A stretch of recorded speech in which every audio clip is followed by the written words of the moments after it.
আলম।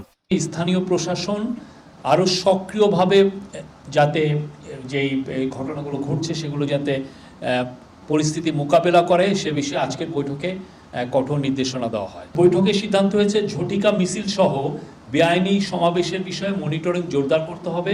এর নেপথ্যে যারা সক্রিয় রয়েছেন তাদের বিরুদ্ধে কঠোর আইনি ব্যবস্থা নেওয়া হবে।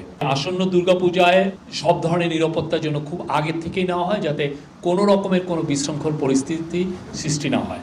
নির্বাচন নিয়ে সরকারের অবস্থানও জানান দেন প্রেস সচিব। নির্বাচন যে করেই হোক ফেব্রুয়ারির প্রথমার্ধের মধ্যে নির্বাচন হবে। পৃথিবীর কোনো শক্তি নাই এই নির্বাচনকে ঠেকাতে পারে। নির্বাচন হবে এবং সে বিষয়ে পুরো যত ধরনের প্রস্তুতি লাগে সেই প্রস্তুতিগুলো নেওয়া হচ্ছে। কবর থেকে লাশ উত্তোলন এবং লাশ পুড়িয়ে ফেলা, এই চারটা ঘটনার ভিডিও ফুটেজগুলো বিশ্লেষণ করে এই পর্যন্ত 7 জনকে গ্রেপ্তার করা হয়েছে। এর মধ্যে যিনি কবর থেকে লাশ উত্তোলন করেছেন কাজী অপু, তাকেও গ্রেপ্তার করা হয়েছে। সৈয়দ আব্দুল মুহিত, বাংলা ভিশন, ঢাকা।